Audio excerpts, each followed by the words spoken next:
यहां पर देखिए कि ये जो ग्रीन कैंडल आपको दिख रही है, क्या ये मेरे पास एक स्ट्रॉन्ग एक्साइटिंग कैंडल है?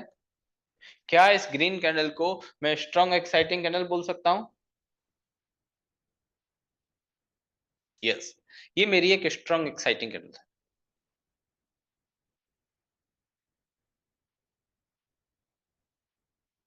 ठीक है।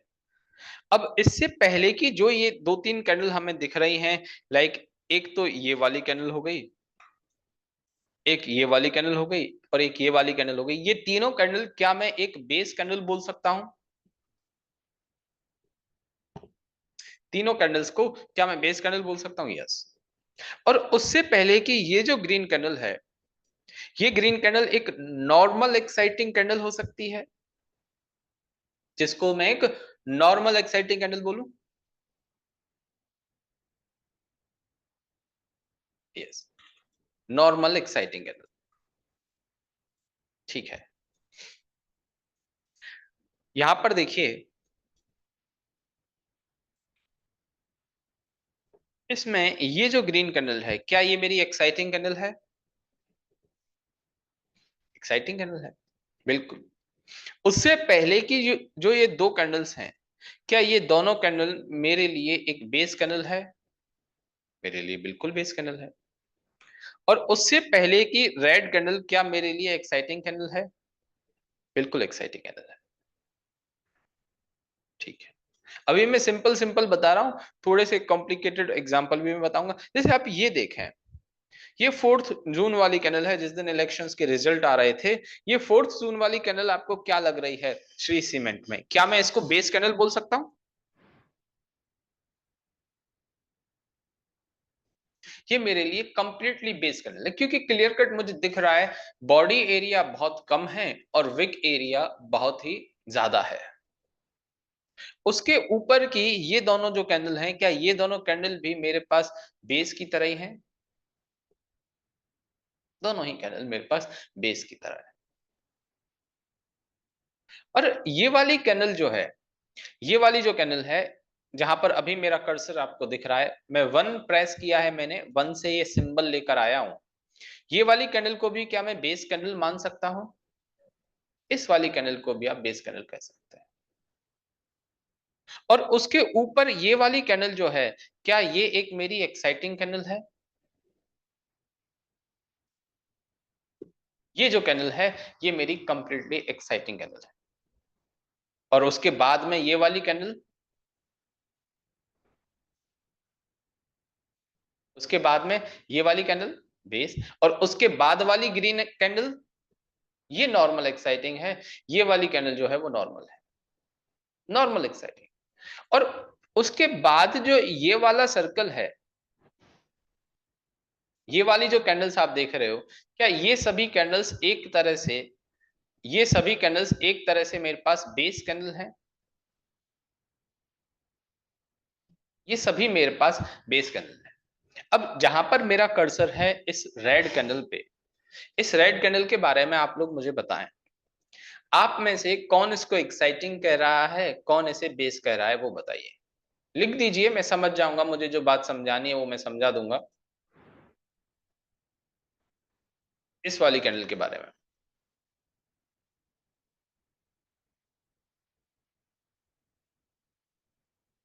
Exciting, normal.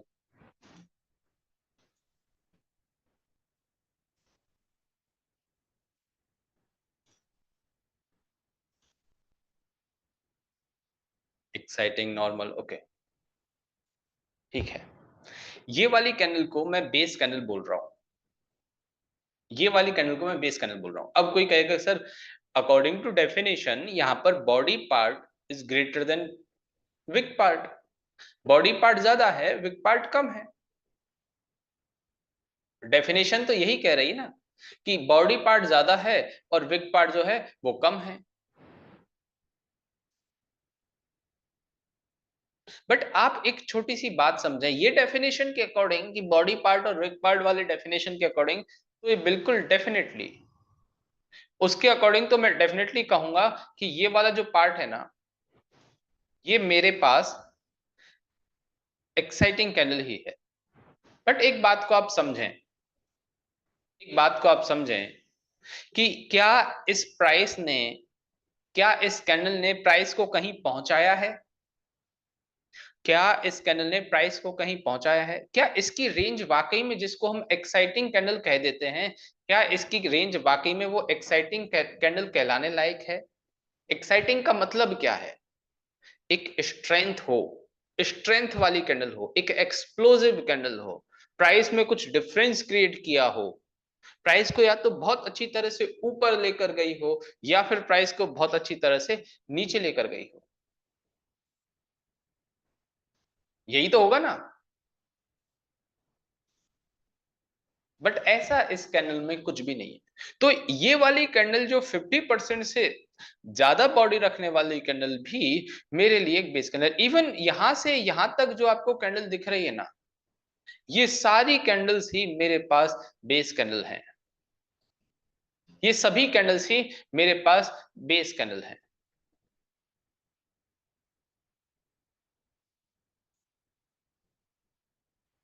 क्योंकि यहां पर एक भी कैंडल मुझे ऐसी नहीं दिख रही। एक तो यहां पर 50% से ज्यादा बॉडी वाली कैंडल भी नहीं है, एक तो यहां पर 50% से ज्यादा बॉडी वाली कैंडल भी नहीं, दूसरा दूसरा मेरे पास यहां पर सेम रेंज में बनी हुई कैंडल है। कहीं प्राइस को कहीं ना तो ऊपर लेकर जा पाए ना नीचे लेकर आ पाए। ये शायद ट्रेड टाइगर में कुछ प्रॉब्लम आ रही है।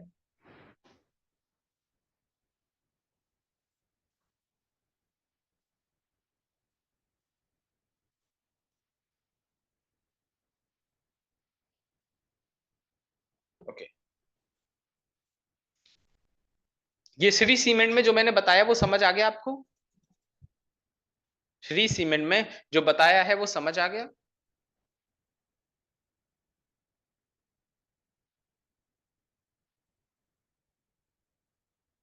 ये वाली कैंडल को रिपीट करने के लिए कह रहे हो आप?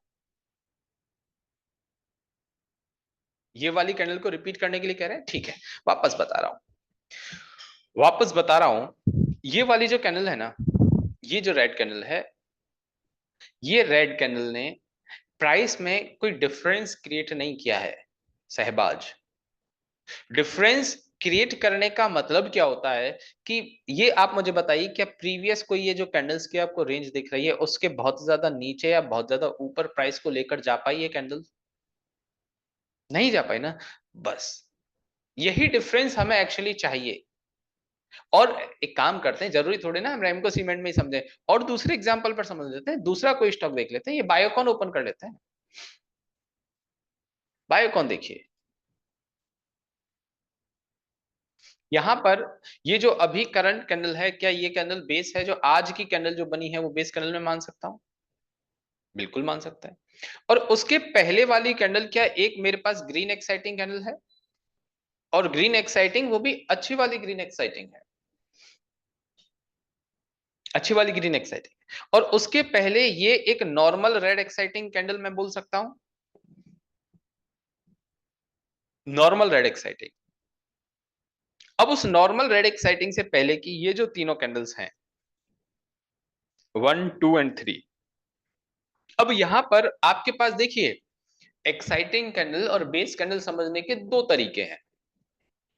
उसमें पहला जो डेफिनेशन वाला तरीका है, वो डेफिनेशन वाला तरीका क्या है कि body is greater than, if body is greater than wick part, then it is called as exciting candle.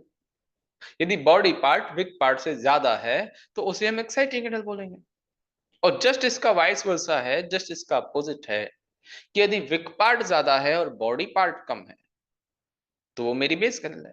Definition तो यही रही। उस डेफिनेशन के अकॉर्डिंग, उस डेफिनेशन के अकॉर्डिंग उस डेफिनेशन के अकॉर्डिंग एक छोटी सी बात, या उस डेफिनेशन के अलावा एक छोटी सी बात, कि जो हम एक्साइटिंग कैंडल समझना चाह रहे हैं उसका मतलब ये होना चाहिए कि वो प्राइस में एक अच्छा डिफरेंस क्रिएट कर पाए, वो प्राइस को कहीं लेकर जा पाए, या तो प्राइस सेम रेंज में ना हो। कहने का मतलब है सेम रेंज में ना हो। लाइक मैं इन तीनों कैंडल्स को एक नॉर्मल एक्साइटिंग कैंडल बोल सकता हूं कि ये तीनों कैंडल प्राइस को ऊपर की तरफ लेकर गई हैं, दैट्स वाई ये बहुत ही बेसिक नॉर्मल एक्साइटिंग कैंडल हो सकती है। बहुत ही बेसिक नॉर्मल एक्साइटिंग कैंडल हो सकती है। वहीं पे इसके ये वाली जो कैंडल जहां मेरा कर्सर है वो कैंडल दिख रही है, इसको आप बेस बोलोगे एक्साइटिंग बोलोगे?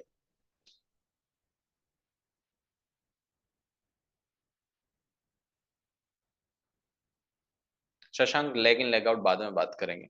ये बिल्कुल बेस कैंडल है, ये एकदम से बेस कैंडल है, वो क्लियर कट दिख भी रहा है। और उससे पहले वाली, ये वाली जो ग्रीन कैंडल है, इसमें कोई कंफ्यूजन है? ये जो ग्रीन कैंडल है इसके बारे में बताइए, क्या मैं इसको नॉर्मल एक्साइटिंग कैंडल बोल सकता हूं? यस, ये नॉर्मल ग्रीन एक्साइटिंग कैंडल है। तो ऐसे ही मल्टीपल एग्जांपल से समझ में आ जाएंगे सारी चीजें। जैसे अब मैं यहां पर इन दोनों ग्रीन कैंडल्स में कंपैरिजन करूं, तो आप मुझे बताइए इन दोनों ग्रीन कैंडल्स में से फर्स्ट ग्रीन कैंडल नॉर्मल है और सेकंड ग्रीन कैंडल स्ट्रांग है, ऐसा मैं कह सकता हूं ना?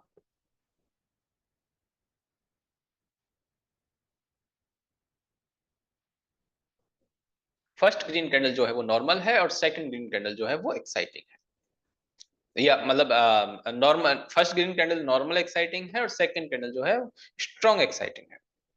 और ये थर्ड वाली कैंडल, इसको मैं बेस बोलूंगा ना ग्रीन को, इस थर्ड वाली ग्रीन को मैं बेस बोलूंगा ना? यस, ये बिल्कुल मेरे लिए बेस कैंडल है। और उसके बाद में जो रेड कैंडल है, क्या ये रेड कैंडल मेरी एक एक्साइटिंग कैंडल है? उसके बाद की जो कैंडल है वो रेड कैंडल मेरी एक एक्साइटिंग कैंडल है? यस, ये रेड कैंडल मेरी बिल्कुल एक्साइटिंग कैंडल है। और उसके बाद की ये सभी कैंडल जैसे 1 2 3 4 5 6, इवन यहां तक जो कैंडल्स आपको दिख रही हैं, क्या ये अभी इसके बाद वाली सभी कैंडल्स मेरे लिए बिल्कुल बेस कैंडल की तरह है? भले ही प्राइस को ऊपर नीचे की तरफ लेकर गई हैं, बट इनमें बॉडी और विक पार्ट बिल्कुल क्लियर कट दिख रहा है। बॉडी और wick part clear cut difference दिख रहा है कि विक पार्ट ज्यादा है और बॉडी पार्ट कम है। जैसे ये है, ये दोनों कैंडल्स हैं प्रीति, इन दोनों कैंडल्स को देखिए, क्या ये वाली रेड कैंडल में विक पार्ट बहुत ज्यादा है, ऑलमोस्ट 90%, 95%। ये बिल्कुल बेस कैंडल है। और ये वाली कैंडल, ये भी बिल्कुल बेस है। क्लियर कट दिख रहा है ना, जहां पर कोई ऐसी प्रॉब्लम नहीं आ रही है कि मुझे देखने में, जैसे ये ग्रीन कैंडल है, इस ग्रीन कैंडल को समझने में कोई प्रॉब्लम ही नहीं आ रही है।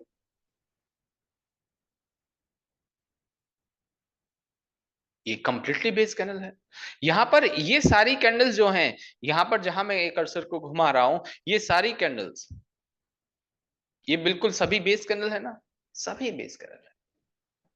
इस बीच में बनी हुई सभी कैंडल्स, क्या मैं कह सकता हूं बिल्कुल बेस कैंडल है?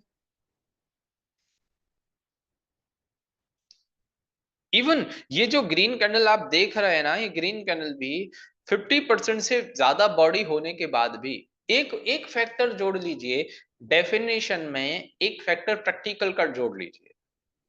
जो हमारी डेफिनेशन है उसमें एक फैक्टर प्रैक्टिकल का जोड़ लीजिए, कि प्रैक्टिकली क्या लग रहा है। एक्साइटिंग का मतलब हम हमेशा ये चाहते हैं कि प्राइस की स्ट्रेंथ हो, ऐसा ही नहीं कि फॉर्मेलिटी के लिए सिर्फ बॉडी 50% से ज्यादा हो गई। ऐसे आप डेफिनेशन को यदि प्रैक्टिकल के साथ जोड़ देंगे तो बिल्कुल आसान हो जाएगा। और मैं जितनी भी डेफिनेशन दूंगा, हम लोग जितनी भी डेफिनेशन यहाँ पर पढ़ने वाले हैं, उन सबको प्रैक्टिकली भी समझेंगे। और और जो कुछ भी हम आगे आगे आगे आगे पढ़ते रहेंगे ना, वो बहुत ही डायनेमिक होता जाएगा, बहुत ही डायनेमिक। डायनेमिक कैसे कि जैसे आज हम इसके बारे में बात कर रहे हैं कि ये एक एक्साइटिंग, मैं कर भी देता कि ये एक एक्साइटिंग कैंडल है, कल मैं इसको मना करता कि नहीं लेनी, कल परसों में इसमें एक और नई चीज बताता।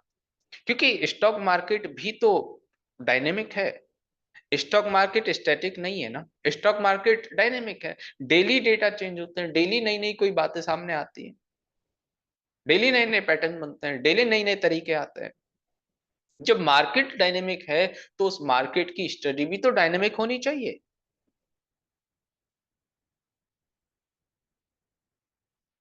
तो आपको यस एग्जैक्टली ऐसा ही करना है मोहित, डेफिनेशन और प्रैक्टिकल को मर्ज करना, डेफिनेशन और प्रैक्टिकल को कंपेयर करना, उसमें जो रियलिस्टिक लगे फिर उसको मानना। आई बात समझ में? जैसे अब यहां पर आपको कोई भी, जैसे यहां पर देख लीजिए, क्या इसमें कोई भी कैंडल आपको ऐसी नजर आ रही है जिसे आप एक्साइटिंग बोल सके यार कि हाँ ये कोई परफेक्ट एक्साइटिंग है, प्राइस को बहुत अच्छी तरह से या तो ऊपर लेकर गई है या प्राइस को नीचे लेकर गई है? कोई भी कैंडल आपको दिख रही हो? Single candle? All candle are base candle. सभी कैंडल बिल्कुल बेस है।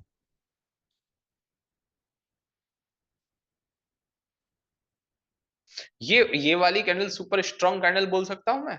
सुपर एक्साइटिंग कैंडल बोल सकता हूं? यस। और ये वाली red candle super exciting candle हो सकती है? यस। अब कुछ कुछ क्लियर हुआ? और क्लियर हुई बात?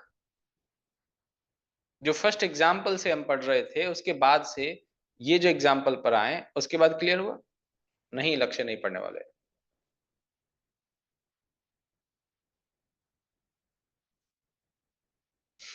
ठीक है। यहां देखें, क्या ये एक रेड एक्साइटिंग हो सकती है?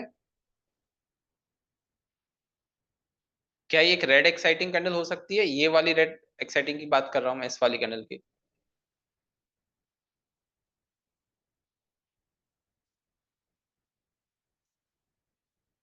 यस। और ये वाली कैंडल बेस मान सकते हैं? ये वाली कैंडल बेस है, डिंपल। और ये वाली कैंडल फिर से एक्साइटिंग, ये एक्साइटिंग नॉर्मल, ये बेस, और ये फिर एक्साइटिंग। इसी को वीकली पर देख लो अभिनंदन। अभिनंदन, इसको वीकली पर भी देख लो, इसको मंथली पर भी देखो, सब जगह बेस कैंडल हो, एक्साइटिंग कैंडल हो, सेम डेफिनेशन रहेगी। क्या मैं इन दोनों कैंडल्स को बेस कैंडल बोल सकता हूं?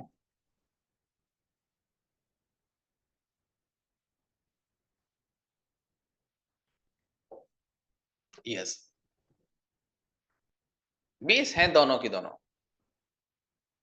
और उसके बाद की जो एक ये कैंडल है, क्या ये एक्साइटिंग कैंडल है? उसके बाद की ये कैंडल, और उसके भी बाद में जहां मेरा कर्सर है, क्या ये एक बेस कैंडल है? यस, इसको मैं बेस कर सकता हूं। या कोई कहे कि प्राइस को थोड़ा सा ऊपर लेकर गई तो एक्साइटिंग। इसमें यदि किसी को ऐसा कंफ्यूजन है कि यार ये वाली जो कैंडल है ना बीच में, ये नॉर्मल एक्साइटिंग भी हो सकती है, बेस भी हो सकती है। बेस हम क्यों कह रहे हैं? क्योंकि थोड़ा सा कंफ्यूजन है कि बॉडी पार्ट ज्यादा है या विक पार्ट ज्यादा है। ऐसा कोई थोड़ा बहुत कंफ्यूजन लग रहा है आपको कि बॉडी पार्ट ज्यादा है, विक पार्ट ज्यादा है? हाँ बिल्कुल लग रहा है। तो ऐसी कोई बात आई दिमाग में कि यार ये कंफ्यूजिंग लग रही है, बॉडी पार्ट और विक पार्ट में समझ में नहीं आ पा रहा क्या ज्यादा है, तो हम एक काम और कर सकते हैं, फिर हम प्रैक्टिकली सोच सकते हैं कि यार क्या प्राइस को ये ऊपर की तरफ लेकर गई है, प्रीवियस रेंज से ऊपर की तरफ प्राइस को लेकर गई है ग्रीन कैंडल होने के नाते?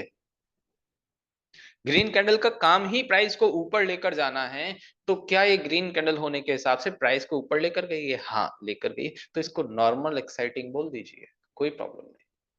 और उसके ऊपर जो है, उसके ऊपर ये तो बिल्कुल क्लियर कट, ये तो क्लियर कट ही एक्साइटिंग है ना। तो ये कह सकता हूं इन दो बेस कैंडल के बाद यहां पर ये तीनों ही एक्साइटिंग कैंडल है, भले ही तीनों को नॉर्मल एक्साइटिंग बोल दो कोई प्रॉब्लम नहीं है, भले ही तीनों को नॉर्मल एक्साइटिंग बोल दो कोई प्रॉब्लम नहीं। अब एक छोटी सी बात समझे, ये base candle clear cut base candle है अपने लिए, ये base candle clear cut base candle है। यस। और इस वाली बेस कैंडल में हम कंफ्यूज थे। अब मैं कोई बात की, कोई डाउट को क्लियर कर रहा हूं जो मुझे लग रहा है किसी में, किसी के मन में डाउट होगा। पहले वाली ये कैंडल हमें कंफ्यूजिंग बेस कैंडल लग रही थी, बट ये वाली कैंडल मुझे बिल्कुल बेस कैंडल क्लियर कट लग रही है। बट हमने एक और बात सोची कि यार पहले वाली कैंडल प्राइस को अच्छी तरह से ऊपर लेकर गई, प्राइस में मूवमेंट रहा, और ये वाली कैंडल प्राइस में मूवमेंट इसमें भी रहा है ना, प्राइस में मूवमेंट तो इसमें भी रहा है। तो फिर मैंने इस सेकंड वाली कैंडल में बिल्कुल क्लियर कैसे कह दिया कि ये एक बेस कैंडल है?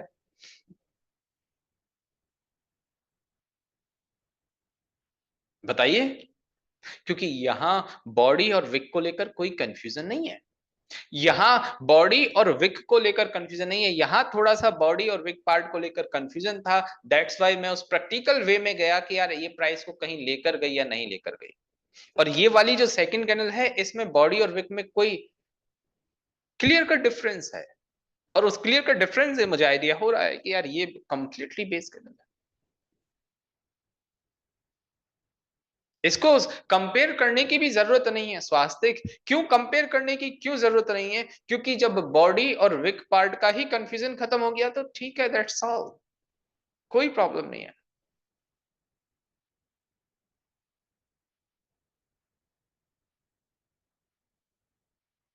ओपनिंग एंड क्लोजिंग का डिफरेंस, ओपनिंग एंड क्लोजिंग, जहां बॉडी और विक, बॉडी वाला पार्ट जो है वो बहुत स्मॉल हो गया, तो फिर वो चाहे गैप अप हुई हो गैप डाउन हुई हो वो मैटर नहीं कर रहा है। आप ये समझिए ना कि वो गैप अप और गैप डाउन होने के बाद भी क्या स्ट्रेंथ में रही, बात को समझे। यदि यहां पर इसके गैप डाउन होने की वजह से आप ये समझे, वो एक अलग थ्योरी है, ये हम आगे सीखेंगे, इसके बारे में भी बात करेंगे। और ये नेक्स्ट वाली कैंडल, क्या red candle, red exciting candle दिख रही है?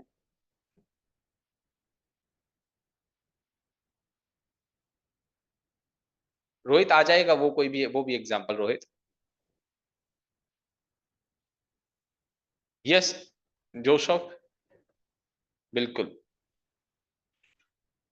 ओके, यहां देखें, क्या यहां पर ये तीनों ही कैंडल मुझे एक्साइटिंग नजर आ रही हैं? और ये जो दो कैंडल हैं ये दोनों बेस कैंडल हैं, और इन दोनों बेस कैंडल से पहले की ये दोनों कैंडल हैं, ये दोनों एक्साइटिंग कैंडल हैं। और फिर उसके बाद की ये तीनों कैंडल, तीन चार कैंडल जो आपको दिख रही हैं, थ्री फोर कैंडल्स, ये सभी कैंडल्स बेस कैंडल हैं। फिर उसके बाद में ये जो कैंडल्स दिख रही हैं, इनमें, इन दो कैंडल्स की मैं बात कर रहा हूं, इनकी बॉडी पार्ट विक पार्ट से ज्यादा है, बॉडी पार्ट विक पार्ट से ज्यादा है, तो डेफिनेशन के तौर पर तो एक्साइटिंग हो गई, बहुत ही नॉर्मल एक्साइटिंग, डेफिनेशन के तौर पे तो ये नॉर्मल एक्साइटिंग हो गई। यस, नॉर्मल एक्साइटिंग हो गई, बिल्कुल मैं इनको एक्साइटिंग बोल सकता हूँ। बट आगे और जैसे जैसे हम थ्योरी में इन डेप्थ जाएंगे तब हम पढ़ेंगे कि यार इतना एक्साइटिंग होना कुछ यूजफुल है भी या नहीं। जितना एक्साइटिंग ये कैंडल्स हैं उतना एक्साइटिंग होना यूजफुल है भी या नहीं, या इससे भी ज्यादा एक्साइटिंग होना चाहिए। छोटी सी बात, छोटा सा कंपैरिजन मैं आपको यहाँ पर बताऊं, कि यदि आप यहाँ पर कोई बाइंग देख रहे हो कि प्राइस ऊपर गई है, बाइंग है, और फिर उस बाइंग को मैं इस वाली सेलिंग से इन रेड कैंडल से कंपेयर करूं, आपको कंपेयर करते ही क्या बात समझ में आ रही है? सेलिंग ज्यादा स्ट्रांग है या बाइंग ज्यादा स्ट्रांग है? सेलिंग से बनी हुई रेड कैंडल ज्यादा स्ट्रांग है या बाइंग से बनी हुई रेड कैंडल ज्यादा, बाइंग से बनी हुई ग्रीन कैंडल ज्यादा स्ट्रांग है? सेलिंग से बनी हुई रेड कैंडल ज्यादा स्ट्रांग है। वो ऑटोमेटिकली कंपैरिजन हो गया। कंपैरिजन कैसे हो गया? कि कौन सी प्राइस को कहां लेकर गई, उतना ही सिंपल है, उतना ही आसान है, कुछ बहुत ज्यादा डिफरेंस नहीं है।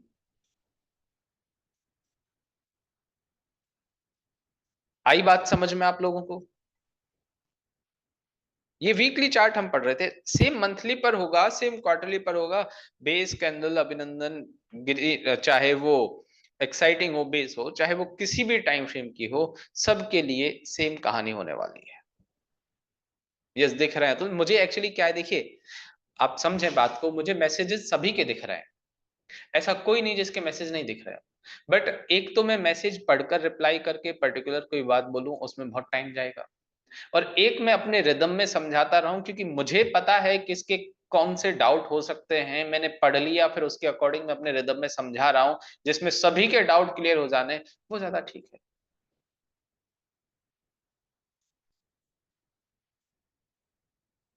तो आप समझे, बीच में मैसेज पढ़ना बिल्कुल भी जरूरी नहीं है। इस बात में आप बिल्कुल भी श्योर रहें कि आपने जो कोई भी मैसेज किया है उसका रिप्लाई बिना आपका नाम लिए, बिना आपका नाम लिए मिल ही जाना है। जरूरी नहीं है कि मैं पढ़ाते टाइम बीच में आपके क्वेश्चन का नाम लूं और फिर नाम लेने के बाद आपका आपको उसको पर्टिकुलर आंसर करूं। आपको बिना नाम लिए ही आपका आंसर मिल जाएगा, क्योंकि फिर ऐसे नाम नाम खेलते रहे ना तो फिर टाइम बहुत लग जाएगा। वो चीज जो डिलीवर होनी चाहिए वो नहीं हो पाएगी, वो एग्जांपल्स जो डिलीवर होने चाहिए वो नहीं हो पाएंगे। जैसे, क्या मैं यहां पर, ये जो बेस कैनल है, यहां पर अब एक छोटी सी बात समझिए। क्या मैं ये कह सकता हूं बायर और सेलर की फाइट होती है, बायर और सेलर की फाइट होती है, तो बेस कैंडल बनती है, यस और नो? बताइए। यस, बायर और सेलर की फाइट होती है तो बेस कैंडल बनती है। और बायर और सेलर की फाइट में कुछ इम्बैलेंस आ जाता है, लाइक बायर जीत जाते हैं तो क्या कह सकते हैं, एक्साइटिंग कैंडल बन सकती है, सेलर जीत जाते हैं तो क्या कह सकते हैं, रेड एक्साइटिंग कैंडल बन सकती है। यस। अब एक और चीज, आप लोगों ने कितनी बार ऐसा फील किया, जब जो रेगुलर ट्रेडिंग करते हैं, कि आपने कोई थोड़ी सी बड़ी क्वांटिटी में ऑर्डर प्लेस किया और वहां आपके ऑर्डर पेंडिंग रह गए। मान के चलिए टाटा कंज्यूमर में आप 500 700 1000 शेयर्स का ऑर्डर प्लेस किया, 967 जो कोई भी अभी रेट चल रही है, और फिर वहां आपके ऑर्डर जो है वो पेंडिंग रह गए। मतलब पेंडिंग का मतलब पूरी तरह से एग्जीक्यूट नहीं हुए। ऐसा हुआ है आप लोगों के साथ? ये होता है, बहुत ही नॉर्मल सी बात है। क्योंकि वही बात जो मैंने टॉपिक के स्टार्टिंग में बोली, every buyer need a seller and every seller need a buyer. ऐसा होता है, बिल्कुल होता है। जब आपने यहाँ 1000 शेयर बाय करने के लिए लगाए, नाइन मान के चलिए टाटा कंज्यूमर में आपने 967 यहाँ, जो अभी इसकी करंट मार्केट रेट है, वहां पर 1000 शेयर बाय करने के लिए लगाए, 1000 शेयर बाय करने के लिए लगाए, ठीक है, इस करंट रेट। अब यहां पर इस रेट पर उतने सेलर ही नहीं है, उतने सेलर ही नहीं, तो क्या आपको उतने शेयर मिल पाएंगे? यदि वहां पर सिर्फ 700 सेलर हैं, 700 शेयर्स सेलिंग में अवेलेबल हैं, तो मैं क्या मान सकता हूं आपके 700 शेयर ही बाइंग के एग्जीक्यूट हो पाएंगे? यस, 300 पेंडिंग हो जाएंगे। अब प्राइस थोड़ा सा यदि यहां से ऊपर चली गई, मान के चलिए 968 हो गई, 969 हो गई, 970 हो गई, तो आपके 700 तो एग्जीक्यूट हो गए, 300 पेंडिंग हो गए। वो 300 पेंडिंग ऑर्डर जो हैं, क्या प्राइस जब वापस नीचे उसी रेट पर आएगी तब एग्जीक्यूट हो सकता है? यस, बिल्कुल हो जाएंगे। वो होना ही, यदि ऑर्डर है अवेलेबल तो वो एग्जीक्यूट होगा। बट जब एक छोटी सी बात, हम रिटेलर्स के साथ ऐसा होता है, हम रिटेलर्स के साथ ऐसा होता है कि हमारे ऑर्डर्स जो हम बहुत कम क्वांटिटी में भी लगाते हैं, वो भी पेंडिंग रह जाते हैं। तो क्या इंस्टीट्यूशंस के साथ भी ऐसी कोई बात होती होगी? इंस्टीट्यूशंस के साथ भी ऐसी बात होती होगी, बिल्कुल होती होगी, डेफिनेटली। इंस्टीट्यूशंस कौन होते हैं जो आप सुनते हैं ना? FIIs, DIIs, foreign investor, domestic investor, चाहे वो कोई इंडिविजुअल हो सकता है, चाहे वो कोई बड़ी कंपनी हो सकती है, फंड्स हो सकता है, कोई भी हो सकता है,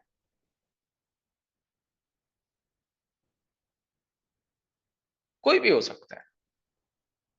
तो जब हमारे ऑर्डर्स जो हैं वो पेंडिंग रह जाते हैं, इंस्टीट्यूशंस के ऑर्डर भी पेंडिंग रह जाते हैं, वो इतनी बल्क में ह्यूज क्वांटिटी बाय करते हैं, और वो ऐसा नहीं एक ही दिन में बाय कर रहे हैं, वो रेगुलरली धीरे धीरे करके अपने ऑर्डर्स को पुश करते हैं, उनके ऑर्डर्स भी पेंडिंग रह जाते हैं। और उन्हीं ऑर्डर्स को हम आइडेंटिफाई करेंगे अभी चल के। अब इसके बाद जो मैं टॉपिक स्टार्ट करने वाला ना, उसी के ऊपर करने वाला। अब यहाँ पे एक और डायग्राम बना रहा हूं मैं। अब इसमें सबसे बड़ा सवाल आप लोगों का मैं अभी कर देता हूं, कोई मुझसे सवाल करे उससे पहले मैं एक सवाल कर देता हूं। मतलब मैं समझ बैठा हूं कि आपका एक बहुत सारे मन में सवाल आया होगा कि सर, हम लोग तो ऑर्डर को सेम डे कैंसिल कर देते हैं, क्योंकि हमारे पास शायद फंड्स उतने अवेलेबल नहीं रहते, क्योंकि ऑर्डर पेंडिंग रहेगा तो फंड ब्लॉक रहेगा। यस और नो? ऑर्डर पेंडिंग रहेगा तो फंड ब्लॉक रहेगा, ठीक है, ऐसा होता है। हम लोग ऑर्डर को कैंसिल कर देते हैं, इंस्टीट्यूशंस क्यों नहीं करते? और क्या एक दिन से ज्यादा भी ऑर्डर रखा जा सकता है? आप लोगों ने एक दिन से ज्यादा भी ऑर्डर रखा है? आपने गुड टिल डेट करके ऑर्डर का ऑप्शन आता है ना, कि GTT करके, कि ऑप्शन कि आप 1 मंथ तक भी ऑर्डर को रख सकते हैं, 1 ईयर तक भी रख सकते हैं, होता है। तो ये अभी पहले तो 1 मंथ तक की भी फैसिलिटीज थी, अभी रिटेलर्स के 1 ईयर के लिए भी होने लग गई।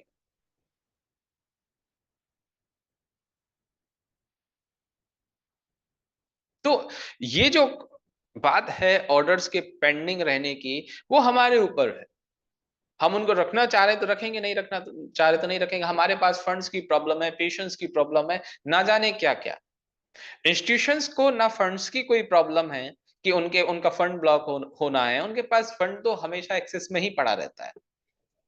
उनके पास टेक्नोलॉजी इतनी शानदार है कि वो जितने लंबे टाइम तक चाहे उतने लंबे टाइम तक ऑर्डर्स को पेंडिंग रख सकते हैं, उनमें ऑर्डर में बने रख सकते हैं। और सबसे बड़ी बात जो उनका एक माइंडसेट होता है कि उन्हें जो स्टॉक जिस रेट पर चीप लग रहा है वो उसी रेट पर ही उसको बाय करना पसंद करेंगे। उन्हें जो स्टॉक जिस रेट पर एक्सपेंसिव लग रहा है वो उसी रेट पर उसको सेल करना पसंद करेंगे। Systematically, yes, they invest systematically. अब बात आती है, इंस्टीट्यूशन सिर्फ एक आदमी नहीं है, इंस्टीट्यूशन सिर्फ एक इंसान नहीं है, इंस्टीट्यूशन ना जाने कितने सारे हैं, कोई बड़ा इंस्टीट्यूशन है, कोई छोटा इंस्टीट्यूशन है,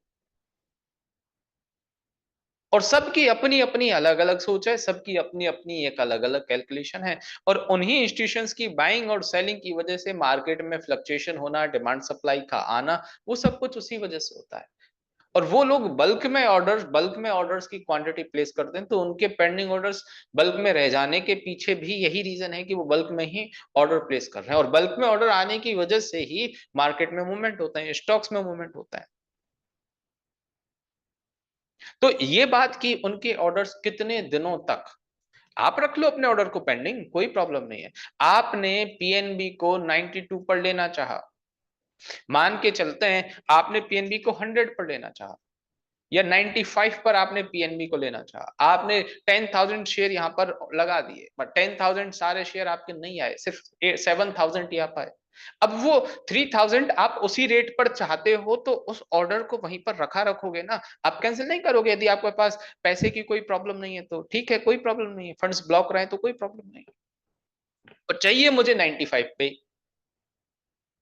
आपके जैसा ही आपका कोई फ्रेंड है, उसने ठीक ऐसे ही 10,000 शेयर 100 पर लेने चाहे, उन्होंने 100 पर बाइंग के ऑर्डर्स लगा दिए, उनको भी 7,000 या 8,000 शेयर्स आ गए, 6,000 शेयर्स आ गए, 4,000 उनके भी पेंडिंग है।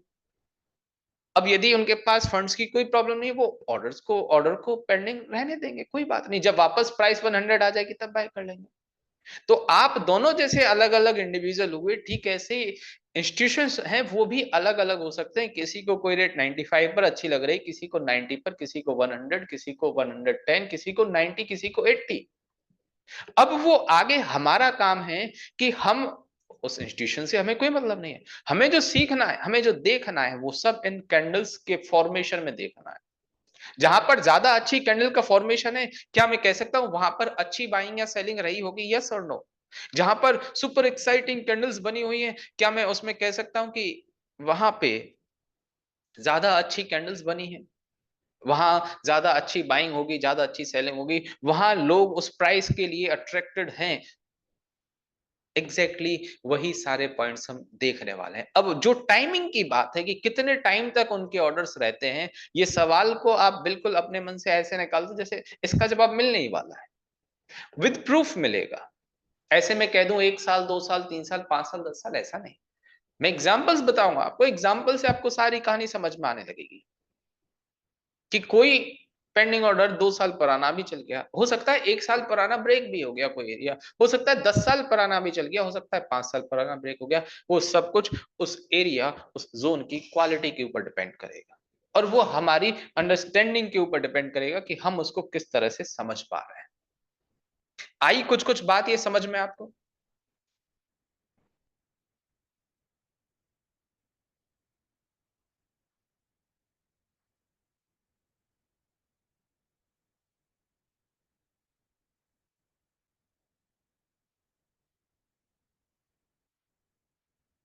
Okay, great, very good. अब कुछ एक डायग्राम बना रहा हूं मैं, उसको देखिएगा। थोड़ा थोड़ा समझ में आया नहीं कि था, डोंट वरी, आ जाएगा समझ में, अभी समझ में आने वाला है, ठीक है। Find pending orders, yes Rahul, वही जो वे है वही हम देख रहे हैं। पहले एक छोटी सी क्विक रिवीजन में बता रहा हूं, पूछ रहा हूं आपसे कि क्या ग्रीन कैंडल मैं कह सकता हूं नंबर ऑफ बायर्स ज्यादा, नंबर ऑफ सेलर्स कम, number of buyer is greater than number of seller, yes और नो? और रेड कैंडल के बारे में कह सकता हूं कि नंबर ऑफ सेलर ज्यादा, नंबर ऑफ बायर कम। यस। और बेस कैंडल के बारे में कहा जा सकता है number of buyer is almost equal to number of seller. Number of buyer, base candle, अब बेस कैंडल का कलर चाहे कोई भी है, बेस कैंडल का कलर चाहे कोई भी है,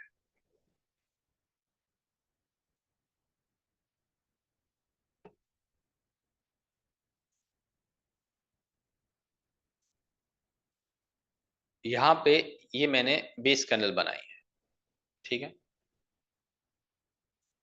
इस बेस कैंडल के बाद क्या बेस कैंडल में बायर और सेलर की फाइट चल रही है, ये बात तो समझ में आ गई ना। जब प्राइस सेम रेंज में है, रेंज बाउंड है, तो क्या ये कहा जा सकता है कि बेस कैंडल में बायर सेलर की फाइट चल रही है? यस।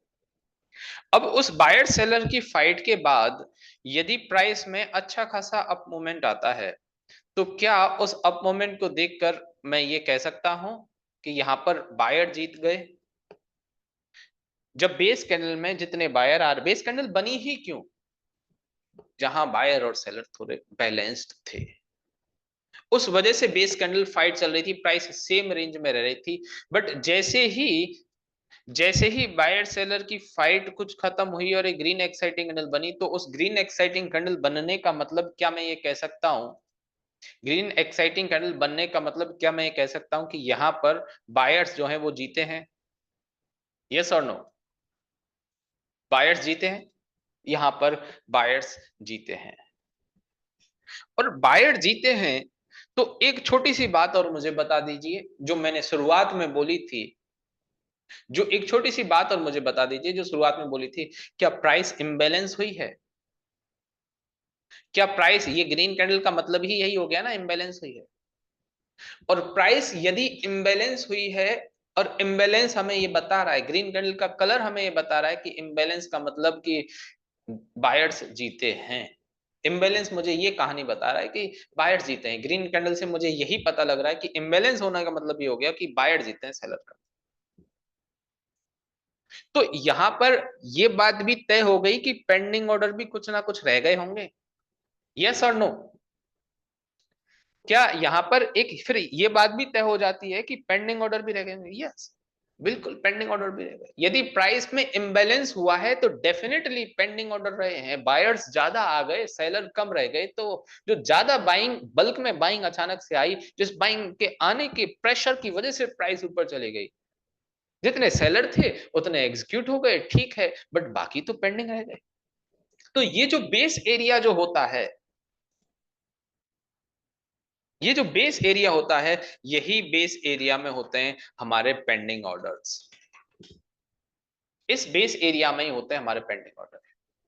वो अपन बात करेंगे, अपन प्रूफ के साथ देखेंगे, अपन चार्ट देखेंगे, अपन एग्जांपल्स देखेंगे, जो हुए हैं वो एग्जांपल, और सबसे ज्यादा जरूरी जो होना है वो एग्जांपल्स, कि इस कंप्लीट एरिया में बाइंग के पेंडिंग ऑर्डर हैं, जो ये मैंने मार्क कर दिया है कुछ इस तरह से।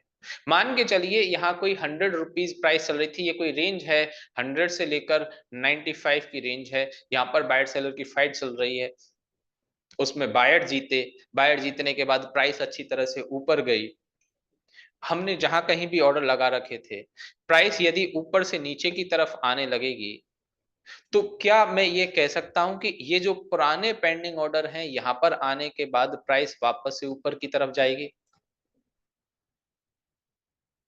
ऐसे कुछ चांसेस तो हैं, 100% नहीं कह रहा, बट कुछ ज्यादा चांसेस तो ऐसे हैं ना, कि ये पुराने पेंडिंग ऑर्डर एग्जीक्यूट हो जाएंगे, जो यहां पर आए हुए बाइंग प्रेशर की वजह से प्राइस ऊपर चली गई, यहां पर आए हुए बाइंग प्रेशर की वजह से प्राइस ऊपर चली गई। वापस बता रहा हूं मैं इस बात को, कि ये ग्रीन एक्साइटिंग कैंडल क्यों बनी, ये ग्रीन एक्साइटिंग, सब लोग मुझे बताइए, लक्ष्य हर्ष मुझे बताएं, ये ग्रीन एक्साइटिंग क्यों बनी? क्योंकि यहां पर बायर्स ज्यादा आए, यहां पर बायर्स ज्यादा आए, बाइंग सेलिंग में इंबैलेंस हुआ, बायर्स ज्यादा है इस वजह से हुआ ना। तो बायर्स ज्यादा आए तो क्या मैं ये कह सकता हूं पेंडिंग ऑर्डर्स भी बाइंग के होंगे? वो बायर ज्यादा आने की वजह से प्राइस ऊपर चली गई, यस और नो? एक बात में बस यस कर दीजिए कि बायर्स ज्यादा आने की वजह से प्राइस ऊपर चली गई, बायर्स ज्यादा आने की वजह से प्राइस ऊपर चली गई, यस। बायर्स ज्यादा आने की वजह से प्राइस ऊपर गई, तो क्या पेंडिंग ऑर्डर भी बायर्स के माने जाएंगे? जो पेंडिंग रह गया वो भी बायर्स बाइंग के ही पेंडिंग ऑर्डर नहीं है। अब मानकर चलते हैं यहां पर मैंने कोई 1 लाख ऑर्डर्स जो हैं वो लगाए थे, 1 लाख पेंडिंग, 1 लाख ऑर्डर में लगाए थे, उसमें 50,000 जो हैं वो ऑर्डर एग्जीक्यूट हो गए, 50 के एग्जीक्यूट हो गए और 50 के पेंडिंग रह गए। अब वापस प्राइस जब नीचे की तरफ उस रेंज में आएगी और वो 50 के ऑर्डर्स जो हैं वो एग्जीक्यूट होंगे, तो क्या वापस प्राइस यहां से ऊपर जाने के चांसेस बनेंगे? यस। अब समझ आ गया, चलिए ठीक है। जब वापस प्राइस उन पेंडिंग ऑर्डर्स वाली रेंज में पहुंचेगी, वापस प्राइस जो है उस पेंडिंग ऑर्डर वाली रेंज में पहुंचेगी, प्राइस वापस से ऊपर की तरफ चली जाएगी। ऐसे ज्यादा चांसेस हैं। अब ऐसा भी तो हो सकता है ना कि ये मान के चलिए मैं यहां पर 50 के बाइंग के ऑर्डर मानकर चल रहा हूं। Yes, probably. यस वर्षा, प्रोबेबली कि हो भी सकता है, नहीं भी हो सकता है, सब मान सकते हैं।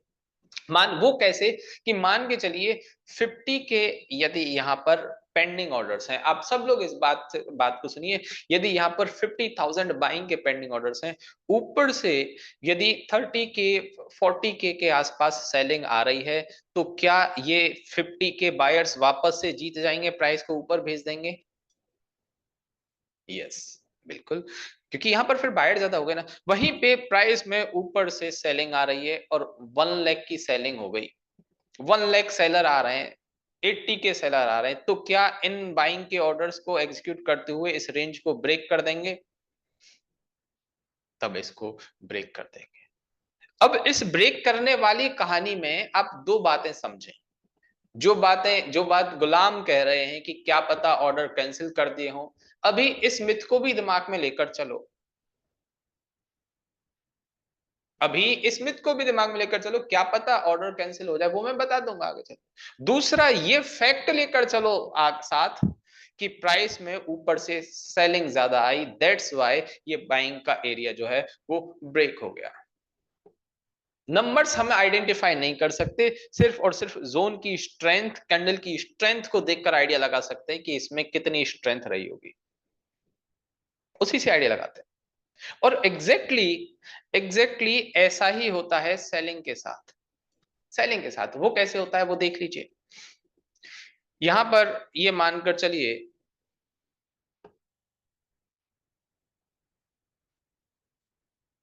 ये एक ऐसा टॉपिक है, इवन यहां से आने वाले आगे जितने भी टॉपिक हम पढ़ेंगे वो इतने सारे टॉपिक हैं, उन टॉपिक में से आपके सामने नए नए सवाल मन में आएंगे। और आज के टॉपिक का सवाल जो है, हो सकता है 80% तक सारे सवालों के जवाब आज ही मिले, 20% कुछ ऐसा हो जो कल के टॉपिक से रिलेटेड हो, परसों के टॉपिक से रिलेटेड हो। तो वो सारी बातें जो हैं आपको समझ में सारी आ जाएंगी। बस यूं है कि अपन कोई कुछ लोगों के लिए जिन्होंने रिकॉर्डिंग नहीं देखी हुई है या जिनके लिए सब कुछ नया है, उन्हें लग रहा होगा कि यार इसमें ये भी तो हो सकता है, ये भी तो हो सकता है। वो जो कुछ भी हो सकता है वो सब कुछ आपको सुनाई पड़ जाएगा मेरी तरफ से, वो सब कुछ आपको समझ में आ जाएगा मेरी तरफ से। ठीक है। अब जैसे ये एक बेस कैनल बनी, हो सकता है एक बेस कैनल और बन जाए, हो सकता है एक बेस कैनल और बन जाए। क्या मैं कह सकता हूं बायर सेलर की फाइट चल रही है? और इस फाइट के बाद यदि प्राइस डाउन आती है और इस डाउन में ये एक रेड एक्साइटिंग कैंडल बनाती है, तो क्या ये माना जा सकता है कि यहां पर जो है ये जो रेंज है, इस रेंज में बाइंग और सेलिंग इम्बैलेंस हुई जिसमें सेलर्स जीते, तो यहां पर जो पेंडिंग ऑर्डर है वो सेलिंग के ही होंगे? यस, आपके पास यदि शेयर हैं, आपके पास टाटा कंज्यूमर के 5,000 शेयर हैं, आप उसको सेल कर रहे हैं, ठीक है, करो ना, कौन रोक रहा है? फ्रेश सेलिंग तो इंट्राडे के लिए ही हो सकती है, बट जो आपके पास ऑलरेडी होल्डिंग है उसको तो आप सेल कर सकते हैं ना। तो 5,000 में से 3,000 सिर्फ आपके सेल हो पाए, 2,000 रह गए तो रह गए, कोई प्रॉब्लम नहीं, वो ऑर्डर कैरी फॉरवर्ड हो जाएगा। क्योंकि ये सेलिंग वाली बात बताते हुए कई लोगों के मन में एक छोटी सी बात आई हुई होगी कि सर सेलिंग के तो ऑर्डर हम इंट्राडे ही सेल कर सकते हैं। पोजिशनली हम सेल नहीं कर सकते, सिर्फ इंट्राडे सीएमडी के लिए सेल कर सकते। तो उसको ऐसे समझे, यदि आपके पास पहले से ही शेयर्स अवेलेबल हैं, आपके पास पीएनबी के 10,000 शेयर हैं, आप उनको XYZ प्राइस पर 103 पर सेल करना चाहते हैं, 8,000 7,000 सेल हो गए, तो 3,000 पेंडिंग है, ठीक है, कोई प्रॉब्लम नहीं। एग्जैक्टली वही चीज है। अब यहां पर इस वाले एरिया में, इस वाले एरिया में क्या मैं कह सकता हूं सेलिंग के पेंडिंग ऑर्डर हैं? ये तो आपको समझ में आ गई ना बात, कि यहां पर सेलिंग के पेंडिंग ऑर्डर रहे होंगे, क्योंकि इधर बायर और सेलर की फाइट में सेलर जीते हैं, यस और नो?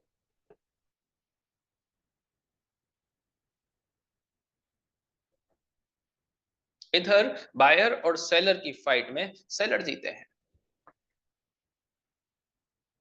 यस। और अब यदि प्राइस नीचे जाने के बाद ऊपर की तरफ जाए और इस रेंज में वापस पहुंचे जहां पेंडिंग ऑर्डर्स हैं, जहां हमारे पेंडिंग ऑर्डर हैं, इसमें सेलिंग के पेंडिंग ऑर्डर हैं, तो क्या प्राइस को नीचे की तरफ वापस पुश कर सकते हैं पेंडिंग ऑर्डर? वापस नीचे की तरफ पुश कर सकते हैं। बट आप छोटी सी बात समझे, मान के चलिए यहां पर 1 लाख पेंडिंग ऑर्डर हैं सेलिंग के, और बाइंग प्रेशर इतना है, बाइंग इतनी अच्छी आ रही है, 2 लाख बाइंग है, 1.5 लाख बाइंग है, 3 लाख बाइंग है, तो क्या ये रेंज ब्रेक भी हो सकती है? ये रेंज ब्रेक भी हो सकती है। अब एक और मन में सवाल आया होगा कि सर आप एक बात बताएं, आप ये तो कह नहीं रहे हो, आप ये बात तो कह नहीं रहे हो कि भाई ऑर्डर्स जो हैं वो हम देख सकते हैं कि कितने ऑर्डर हैं, पेंडिंग ऑर्डर कितने हैं, और पेंडिंग ऑर्डर देखना भी नहीं बताया, और हमसे ये भी कह रहे हो कि ये ब्रेक भी हो सकता है और चल भी सकता है, हम कैसे इस बात का आइडिया लगाएंगे?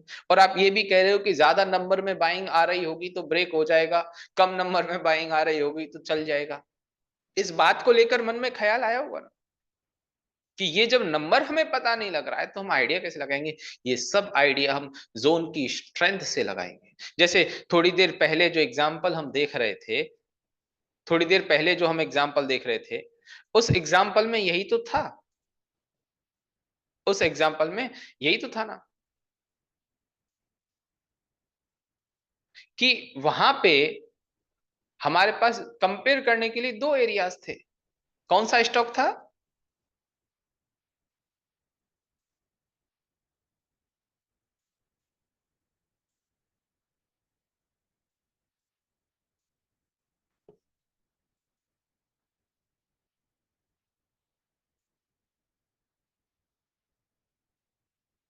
बायोकॉन?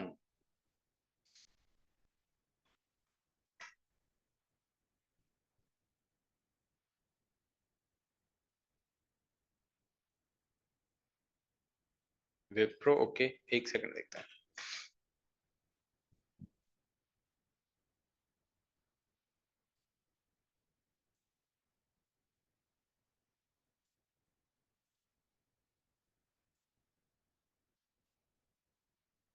हाँ, ये टाटा कंज्यूमर था, टाटा कंज्यूमर था। ये देखें, यहां पर कोचिन शिपयार्ड को दिखाओ। क्यों? ये जो एरिया है, क्या इसमें मैं ये कह सकता हूं इन चारों कैंडल में, बेस कैंडल में फाइट चली है, कहीं पर फाइट हुई है, और उस फाइट का रिजल्ट ये आया है कि ग्रीन एक्साइटिंग कैंडल बनी, मतलब बायर्स जीते, यस और नो? नहीं, बिल्कुल भी जरूरी नहीं है वैष्णव, बिल्कुल भी जरूरी नहीं है। अपन जो सीख रहे हैं उसे समझ आ जाएगा आपको, डोंट वरी। और उसके बाद में यहां पर यदि मैं इस कैंडल के बारे में बात करूं, यहां पर जो बायर सेलर की फाइट है, लक्ष्य मैं वही बता रहा हूं, यहां पर जो बायर सेलर की फाइट है, मतलब यहां पर जो बाइंग सेलिंग की फाइट हुई है, उसके बाद के जो रिजल्ट हैं, क्या मैं ये कह सकता हूं इतनी बड़ी एक्साइटिंग कैंडल बनी है? तो इन दोनों ही एरियाज में आपको कौन सा ज्यादा स्ट्रॉन्ग एरिया लग रहा है? एक तो ये एरिया हो गया, और दूसरा ये एरिया, सेकंड वन और फर्स्ट वन, सेकंड और फर्स्ट।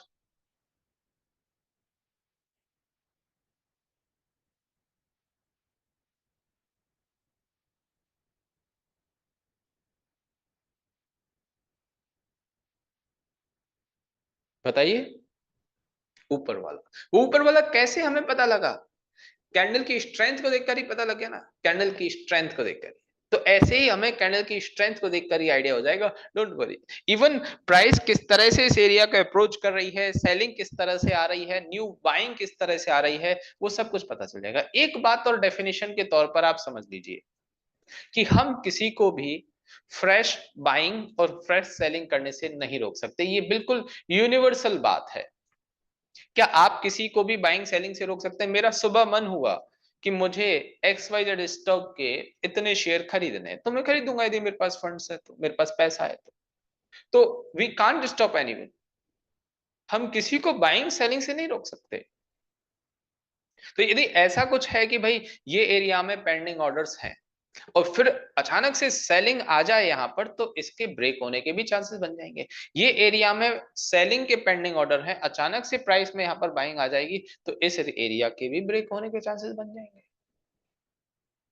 ये हमारे कंट्रोल में नहीं है, बट इसको मैनेज किया जा सकता है, इसको प्राइस एक्शन से समझा जा सकता है कि कहां अच्छी बाइंग आ रही है और कहां अच्छी सेलिंग आ रही है। अब ये जो मैंने अभी लास्ट के 30 मिनट में आपको बताया, buying selling pending order demand supply, आप मुझे बताओ इसमें से कितनी परसेंट बातें आपको समझ में आई? 100% में, मतलब जिन लोगों ने रिकॉर्डिंग देख रखी होगी हो सकता है उनको 100% समझ में आए। 60, 70, 80% भी समझ में आया होगा तो बहुत ठीक है, कोई प्रॉब्लम नहीं है। चलिए, बहुत अच्छी बात है, इतना बहुत है, बहुत अच्छी बात है, वेरी गुड। चलिए, अब इसका एक एग्जाम्पल देखते हैं, एकदम लाइव एग्जाम्पल, और बहुत ही शानदार एग्जाम्पल। हर एक बैच में, हर एक क्लास में, हर एक बैच की सेकंड क्लास में हम लोग वो एग्जाम्पल देते हैं, ठीक है।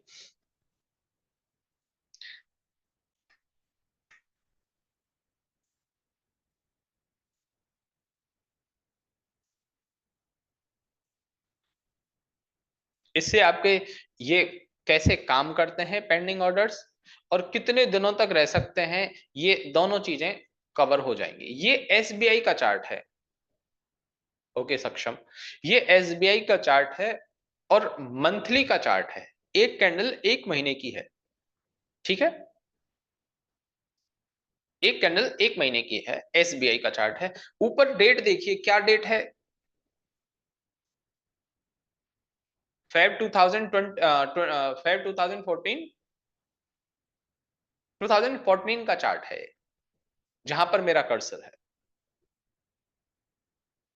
ये वाली जो कैंडल है, पहले क्या मैं कह सकता हूं, ये रेड कैंडल बनी हुई है, जहां मेरा कर्सर है वो दिख रहा है आपको कि ये रेड कैंडल है, एक रेड एक्साइटिंग कैंडल है।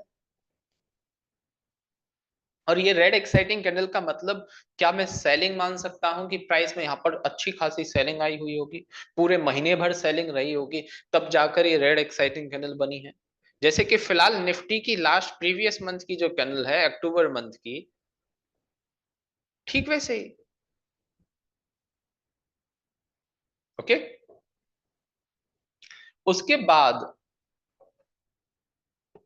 उसके बाद ये वाली जो कैंडल है, क्या ये कैंडल अपने आप में बेस कैंडल होते हुए ये बता रही है बायर सेलर की फाइट हुई होगी? बेस कैंडल होते हुए ये बता रही है कि बायर सेलर की फाइट हुई होगी। अब इस बेस कैंडल में, या ये बेस कैंडल बनने के बाद प्राइस ऊपर जानी चाहिए या नीचे आनी चाहिए, ये आपको आइडिया हो रहा है क्या अभी? नहीं। कुछ लोगों को हो भी रहा होगा तो वो ये समझ रहे होंगे कि ये एक हैमर टाइप स्ट्रक्चर है और हैमर बनने के बाद प्राइस ऊपर जाती है। ऐसा कुछ खास खास रिलेवेंस नहीं इस बात से। कई कई बार हैमर, यहां पर ये भी तो हैमर था, यहां देखिए, ये हैमर बनने के बाद भी प्राइस नीचे आ गई। बट मैं थोड़ा चार्ट को आगे लेकर चलता हूं, कुछ इस तरह से देखें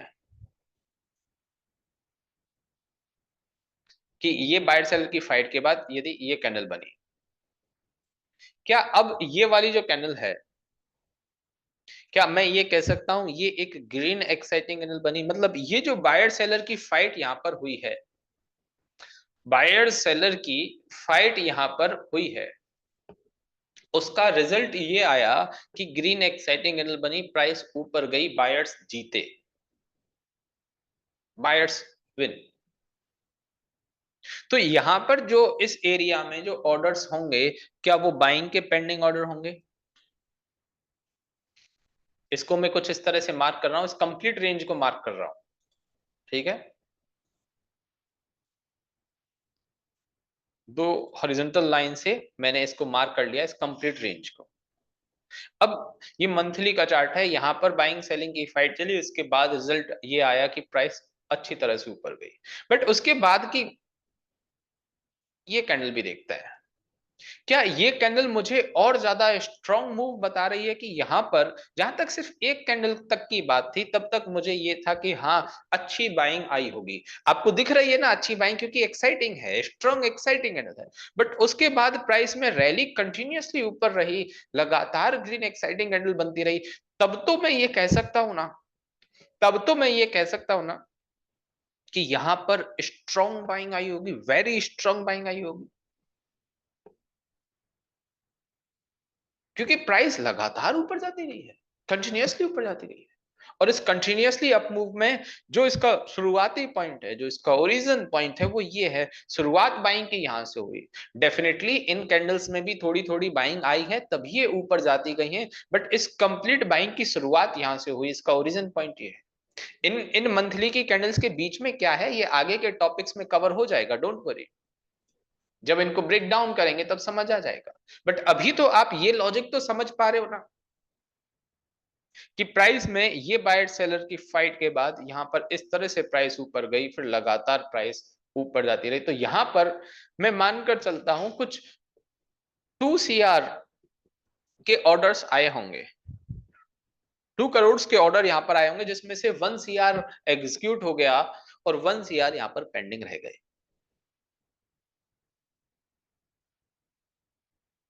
2 CR टोटल ऑर्डर्स आए, जिसमें से 1 CR ऑर्डर एग्जीक्यूट हो गए, 1 CR ऑर्डर जो है वो पेंडिंग रह गए।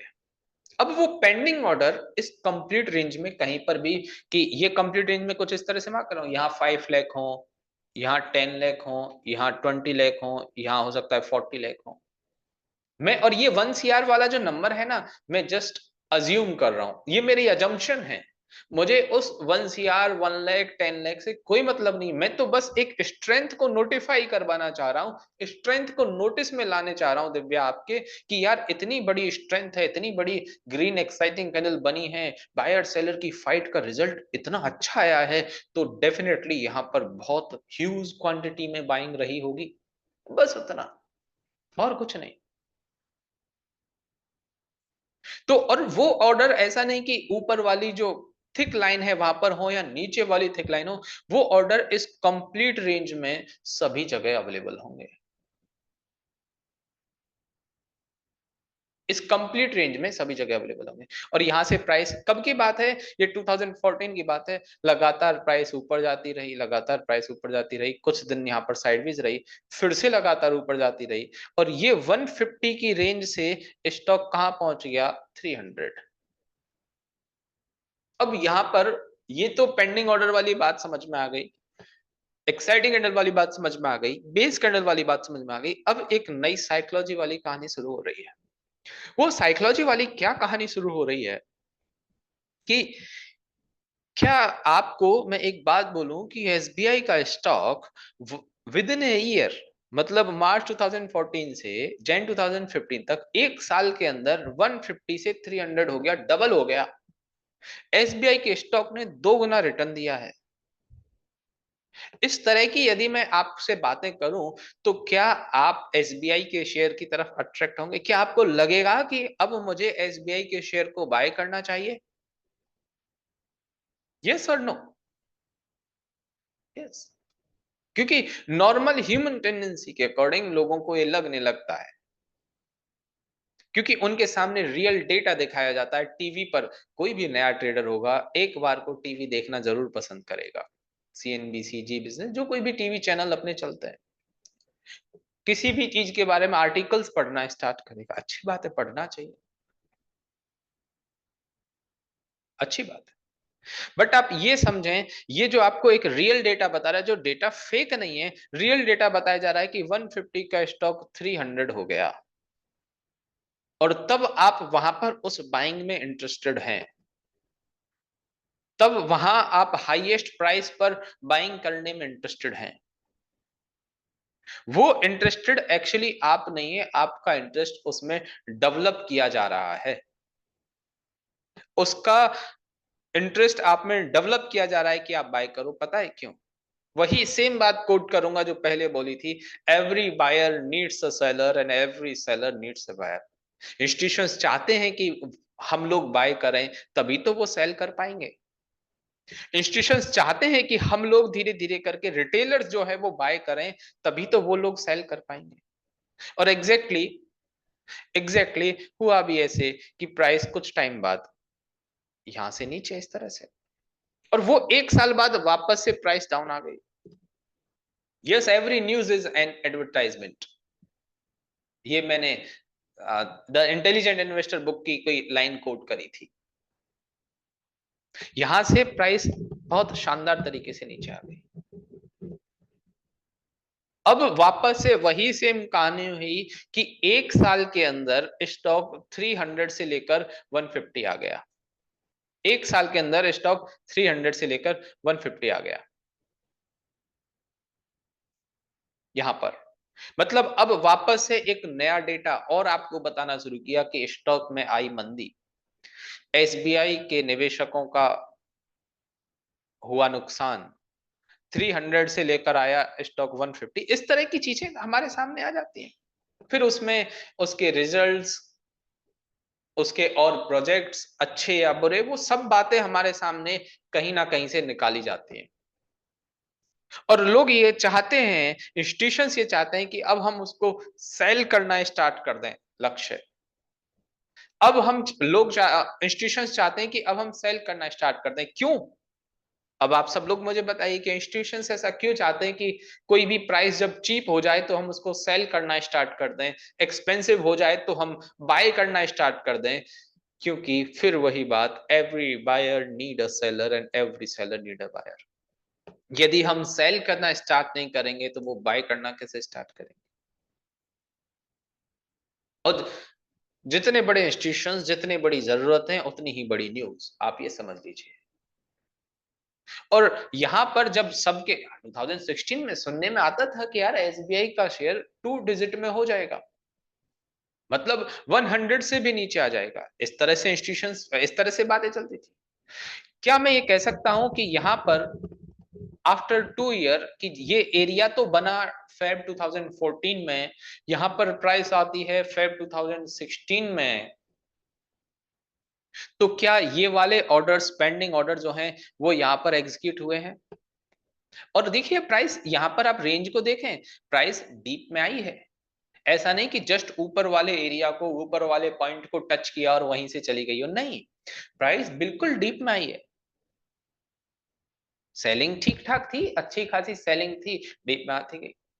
और जहां पर अच्छा पोटेंशियल बाइंग का मिला, फिर उसके बाद देखिए जब हम सेल कर रहे हैं यहां पर, फिर देखें आप वापस से स्टॉक की कहानी देखिए, वापस से स्टॉक जो है यहां से डबल, एक साल में वापस से डबल हो गया इस एरिया की वजह से।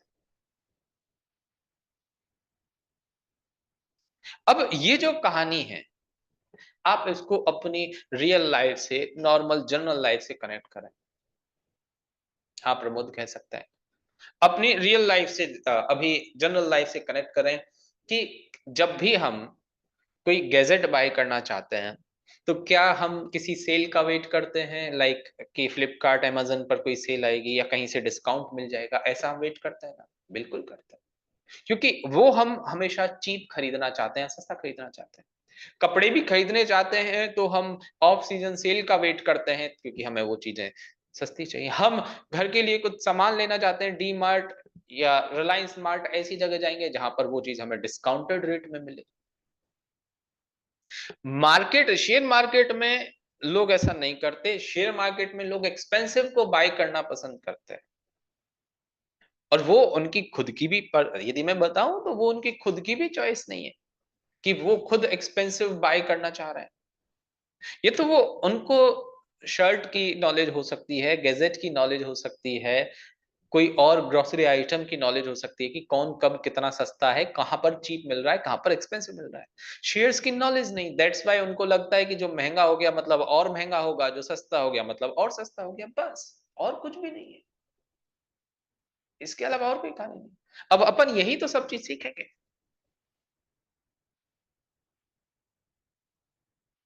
अब यहां से इस बीच में आपने एक चीज और देखी होगी कि यहां पर देखो, एक और मेरे पास ये डिमांड का एक और बाइंग का एरिया था कि ये बायर सेलर की फाइट के बाद प्राइस यहां पर भी तो ऊपर गई थी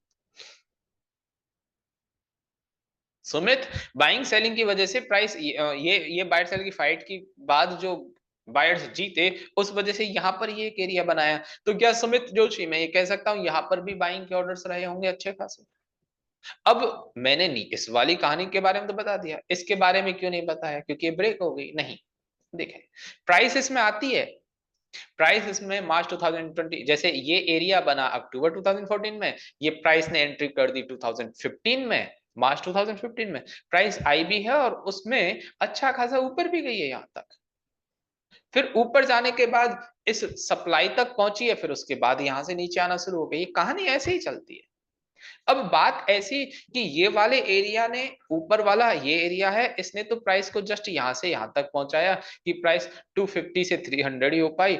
नीचे वाला जो एरिया है उसने प्राइस को 150 से 300 प्लस पहुंचा दिया। ये सब कुछ किसी भी एरिया की स्ट्रेंथ के ऊपर डिपेंड करता है, रेंज के ऊपर डिपेंड करता है। वो सब कुछ आगे आने वाले टॉपिक का पार्ट है। High high selling high buying zone की स्ट्रेंथ, वो सब कुछ आगे हम पढ़ेंगे, उनमें आ जाएगा। बट आप इस लॉजिक को समझिए कि जब कभी भी इंस्टीट्यूशंस को सेलर्स की जरूरत होती है, सेलर्स की जरूरत होती है, और उनको सेलर्स की जरूरत कब होगी? जब वो बाय करना चाहेंगे। और इंस्टीट्यूशन स्मार्ट वही लोग हैं एक्चुअली, क्योंकि वो लोग बहुत स्मार्टली प्ले करते। वो लोग इमोशनली प्ले नहीं करते, वो लोग इमोशनली प्ले नहीं करते। अब 2 साल बाद भी प्राइस यहां से चल गई ना, कोई एग्जाम्पल मैं बताऊंगा जो 10 साल बाद भी प्राइस चली होगी। ऐसा भी होता है, 10 साल बाद भी पेंडिंग ऑर्डर जो है वो अच्छा, बहुत अच्छी तरह से काम कर गए। ये सब कुछ आने वाले टॉपिक्स, आने वाले एग्जाम्पल में सब कुछ होगा, डोंट वरी। बट आप एक बात को समझें कि इंस्टीट्यूशंस को जब लगता है कि हम लोग सेल करें क्योंकि वो लोग बाय करना चाहते हैं, तो नेगेटिव न्यूज हमारे सामने आती है।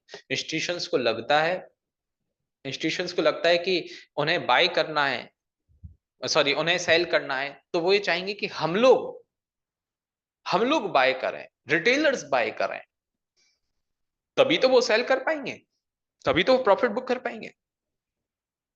आप लोगों ने वो बाजार मूवी देखी है, सैफ अली खान वाली बाजार मूवी? अग्नि फार्मा में एग्जैक्टली यही सेम तो होता है ना। अग्नि फार्मा के शेयर के साथ बाजार मूवी में यही तो होता है एग्जैक्टली। यस, बिल्कुल सेम। जब उस रेट पर चाहिए होता है तो वहां के, जब तक उस रेट पर आ नहीं जाती प्राइस, चीप चाहिए होता है, तब तक लगातार हैमर करना, नेगेटिव न्यूज स्प्रेड करना और वो सब कुछ करना। अभी कुछ टाइम पहले ही मैंने कल भी एग्जांपल दिया, कितनी बड़ी बड़ी बातें चल रही थी यूएस इलेक्शंस को लेकर, ट्रंप की जीत या बाइडेन के कमला हैरिस की हार को लेकर, कि भाई इनमें से ट्रंप के जीतने के बाद इंडिया के लिए ये बातें अच्छी हो जाएंगी, यदि ट्रंप हार गया तो ये बातें बुरी हो जाएंगी। इकोनॉमिकली सर्वे सारे हो रहे थे। ट्रंप की जीतने के बाद सिर्फ एक दिन मार्केट चला, उसके बाद से नीचे, उसके बाद से नीचे। अपने जो जनरल इलेक्शन हुए थे मई में, 4 जून को जो रिजल्ट आया था, 4 जून से पहले की जो कैंडल थी, 4 जून से जो पहले की कैंडल थी, एग्जिट पोल आने के बाद ही कितना शानदार मार्केट ऊपर चला गया। और फिर जैसे ही काउंटिंग होने लगी, नंबर्स ज्यादा अच्छे नहीं आए, फिर मार्केट सारा का सारा नीचे आ गया। और फिर अगले दिन से वापस ऑल टाइम हाई के पास पहुंच गया नेक्स्ट 3 डेज में। तो ये जो कहानी है ना कि किसी न्यूज की वजह से चल जाना, यहाँ पर हमें, फिर मैं कह रहा हूं कि हम जो एक्सपेंसिव बाय करना और चीप को सेल करने की जो आदत है, उसको वाइस वर्सा करना है। एक एक एक बात साइकोलॉजी के बारे में एक बात कही जाती है साइकोलॉजी के बारे में एक बात कही जाती है कि when emotions goes up, intelligence goes down. When emotions goes up, intelligence goes down, and when intelligence goes up, emotions goes down. अब आपको समझना है कि आपको कहां पर अपनी इंटेलिजेंसी को ऊपर करना है, कहां पर अपने इमोशंस को ऊपर करना है। रिलेशनशिप में हमेशा अपने इमोशंस को हाई रखें। और जब बिजनेस की बात आ रही है, जब काम की बात आ रही है, जब मार्केट की बात आ रही है, तब अपनी इंटेलिजेंसी को हाई रखें। बट हम करते बिल्कुल उल्टा है, बिल्कुल रिवर्स करते हैं, बिल्कुल अपोजिट चलते हैं। तो इस बात को बहुत अच्छी तरह से ध्यान रखना कि every news is advertisement, every news is advertisement. और ये जो पेंडिंग ऑर्डर के एग्जीक्यूट होने के बाद प्राइस के ऊपर जाने नीचे वाली कहानी होती है ना, इसी के ऊपर सारी थ्योरी है। एक एग्जांपल और मैं आपको बता रहा हूं, अशोक लेलैंड का।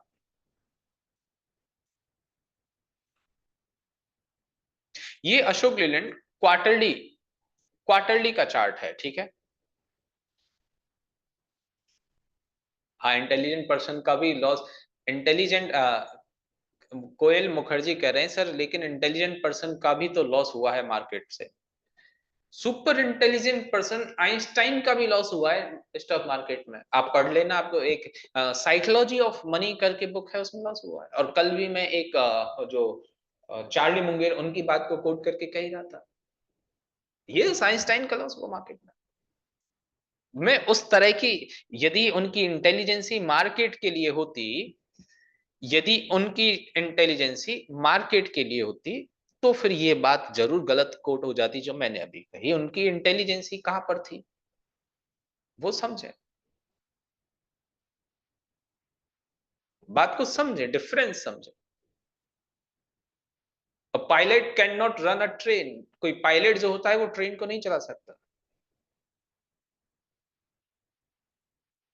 And loco pilot means train का driver can not fly a plane.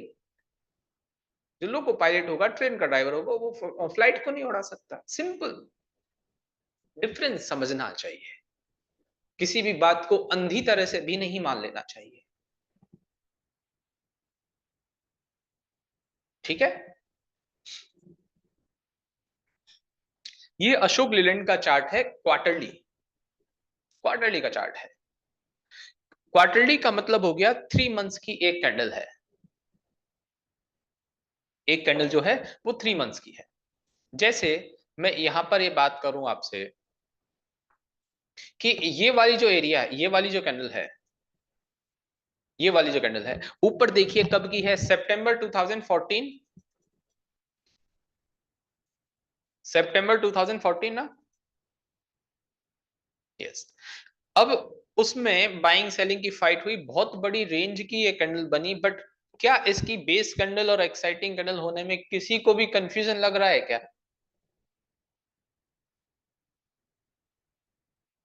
कोई कंफ्यूजन नहीं, बिल्कुल क्लियर है। क्योंकि भाई बॉडी पार्ट बहुत कम है, बॉडी पार्ट जो है वो बहुत कम है। और उसके बाद बायर सेलर की कोई भी फाइट हुई यहां, उसके बाद यदि मैं कहूं कि प्राइस में इस तरह से दो ग्रीन एक्साइटिंग कैंडल बनी, क्या ये कह सकते हैं कि ये वाली रेंज जो है,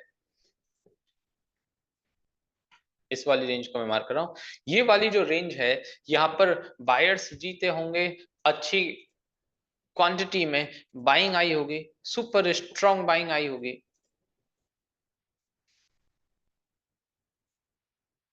सुपर स्ट्रांग बाइंग। और ये क्या रेट है, रेट देख लीजिए, क्या 41-42 रुपीज की रेंज रेंज है ना ये। और ये जोन कब बना हुआ है, 2014 में। उसके बाद प्राइस ऊपर गई और प्राइस लगातार ऊपर जाती गई। एक और एरिया बना, फिर ये एरिया बना, इनमें जो कुछ भी गेम हुआ, ये एरिया बना। आप देखें कि प्राइस एक टाइम पे 40 रुपीज से 160 रुपीज, 170 रुपीज हो गई, ऑलमोस्ट 2.5 टाइम।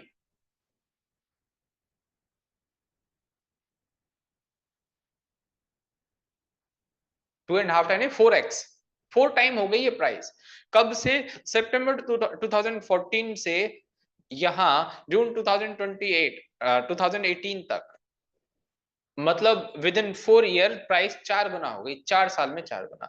अब यहां पर लोगों की उम्मीद ऐसे हो जाती ना यार कि यहाँ तो प्राइस क्या ही आएगी, और कई कई लोगों के मन में ये बात भी आ रही है कि सर 2 साल वेट करेंगे क्या, 10 साल वेट करेंगे क्या, 5 साल वेट करेंगे क्या, फिर ट्रेड कैसे करेंगे? नहीं, वो सब कुछ हम ट्रेडिंग स्टाइल कैसे, कब, कौन कौन से टाइम फ्रेम करते हैं, सेम डे के लिए कौन सा टाइम फ्रेम होगा, पोजिशनली स्विंग ट्रेड इनके लिए कौन सा टाइम फ्रेम होगा, इन्वेस्टमेंट के लिए कौन सा टाइम फ्रेम होगा, हमेशा 10 साल बाद ही प्राइस में एंट्री मिलेगी? नहीं, ऐसा नहीं है,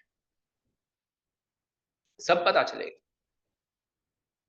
ये यहां पर प्राइस इतनी शानदार तरीके से ऊपर गई, 160 165, लोगों को लगने लगता है कि नहीं भी आएगी, और बहुत सारे केसेस में नहीं भी आती है।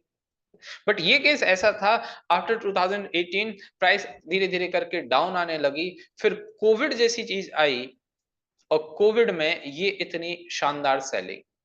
और क्या मार्च 2020, क्या मैं कह सकता हूं आफ्टर 6 ईयर प्राइस इस रेंज में पहुंची है? कि 2014 से 2020 इस रेंज में पहुंची है, और यहां के फिर वो पेंडिंग ऑर्डर एग्जीक्यूट हुए होंगे। यदि ये सेलिंग और ज्यादा होती, जैसे कि एक डिमांड मेरे पास ये भी था, क्या इस डिमांड के बारे में ये कहा जा सकता है कि इसने, या इस वाले बाइंग एरिया के पीछे ये कहा जा सकता है, यहाँ बेस कैंडल उसके बाद ग्रीन एक्साइटिंग कैंडल की प्राइस को कुछ टाइम तक 2-3 क्वार्टर्स तक रोक कर रखा, ऊपर नहीं ले जा पाया ये डिमांड जोन, ऊपर नहीं ले जा पाए ये वाले एरिया के पेंडिंग ऑर्डर्स, रोक कर रख पाए सिर्फ, बट ये ब्रेक हो गया, ठीक है, हो गया। उनके ब्रेक होने के पीछे की भी वजह यदि होगी वैलिड हमारी थ्योरी के अकॉर्डिंग, बिना एडजस्टमेंट्स के, तो वो भी बिल्कुल इन डिटेल डिस्कशन करेंगे। वो वही तो कुलदीप मैं बता रहा हूं, प्राइस यहां पर आई, और उसके बाद आप देखें कोविड के बाद कितनी शानदार तरीके से वापस उसी रेंज में पहुंच गई, फिर से ये स्टॉक 40 से अब कहां ट्रेड कर रहा है। और अब इन फ्यूचर यदि मैं एक बात करूं आपसे, ये तो समझ में आ गया ना कि आफ्टर 6 ईयर भी हुआ, बैंक ऑफ बड़ौदा में तो आफ्टर 10 ईयर हुआ कुलदीप, ऐसा होता है। अब यदि मैं बात करूं कि अशोक लीलैंड यदि यहां से नीचे आता है, अशोक लीलैंड की प्राइस यहां से नीचे आती है, तो क्या मेरे पास ये वाले जो बेस एरिया है और उसके बाद की जो एक्साइटिंग कैंडल है, क्या ये आपको एरिया रेंज दिख रही है जो प्राइस को ऊपर से नीचे आने में रोकेगी?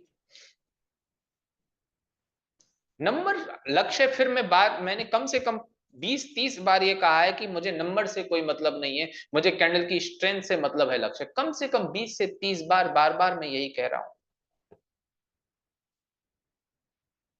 क्या मैं ये कह सकता हूं प्राइस इस रेंज में आएगी? जैसे देखें यहाँ पे ये जो 3 कैंडल हैं, ये तीनों ही कैंडल आपको बेस कैंडल नजर आ रही हैं, ये जो 3 कैंडल हैं तीनों ही कैंडल बेस नजर आ रही हैं, यस। और उसके बाद प्राइस में ये ग्रीन कैंडल बनी, क्या ये कह सकते हैं कि इस बेस एरिया में जहां पर फाइट हुई है बायर और सेलर की, जहां पर फाइट हुई है बायर और सेलर की, उसमें बायर्स जीते हैं, प्राइस को ऊपर लेकर गए हैं, तो बायर्स जीते हैं, तो पेंडिंग ऑर्डर्स भी बायर के होंगे, तो प्राइस जब नीचे आएगी तो ये वाली रेंज से प्राइस के चल जाने के भी अच्छे चांसेस है कि यहां से प्राइस चल सकती है। और ज्यादा सेलिंग आई तो हो सकता है ब्रेक हो जाए। अब ये जो सवाल लोगों के मन में आ रहा है, आप लोगों के मन में, वापस सुन लीजिए इस बात को बहुत अच्छी तरीके से, बिना नाम लिए बोल रहा हूं कि भाई ये एरिया चल जाएगा या नहीं चलेगा, ये जोन चल जाएगा या ब्रेक होगा, वो कैसे पता लगाएं? सब कुछ आज ही नहीं पढ़ा जा सकता। सब कुछ यदि आज ही पढ़ लिया जाता तो ये कोर्स आज तक ही होता, सिर्फ 2 दिन में ही सारी कहानी हो चुकी होती। समझ समझ में आई बात? कि आज ही ये पता लग जाएगी कौन सा जोन चलेगा कौन सा जोन नहीं चलेगा, फिर तो कहानी इतनी सॉर्टेड हो गई ना, फिर और आगे आगे की बात कुछ रही नहीं। यही तो एग्जैक्टली exactly हम जानने आए कि कौन सा जोन चलेगा कौन सा नहीं चलेगा, और वो दूसरे दिन में ही सीख जाए, फिर तो इससे शानदार बात क्या हो सकती है। हमें ये कंप्लीट प्राइस एक्शन बहुत अच्छी तरह से सीखना होगा, ये ब्रेक होगा भी नहीं भी होगा, चल जाएगा, किन सिनेरियोज में चल जाएगा, किन सिनेरियोज में ब्रेक हो जाएगा, वो सब कुछ जानना है। इस वजह से टाइम लगेगा। ठीक है।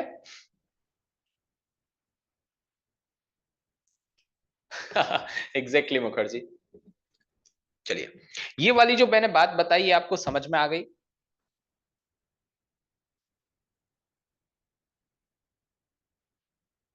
Very good. अब एक और डायग्राम मैं यहां पर बना रहा हूं, कुछ स्ट्रॉन्ग और नॉर्मल पिक्चर्स का।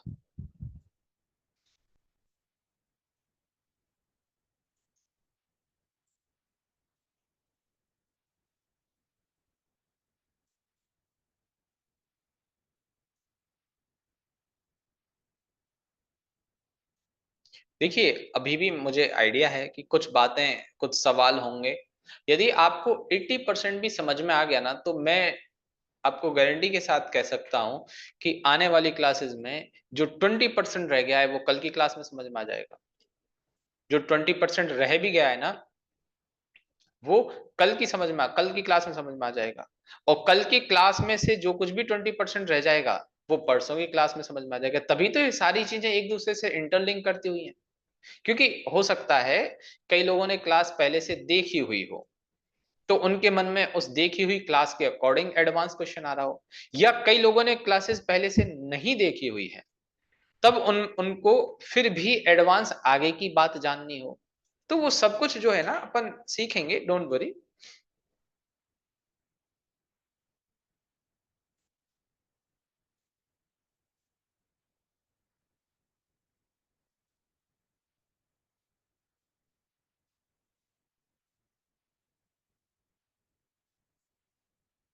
ओके, ये जो है डिमांड जोन के स्ट्रक्चर है, जो आज तक की सिर्फ स्टडी है ना, उसके अकॉर्डिंग मैं बता रहा हूं। कल तो हम डिमांड जोन के अलग अलग स्ट्रक्चर भी पढ़ेंगे, बट ये डिमांड जोन के स्ट्रक्चर आप देख लीजिए।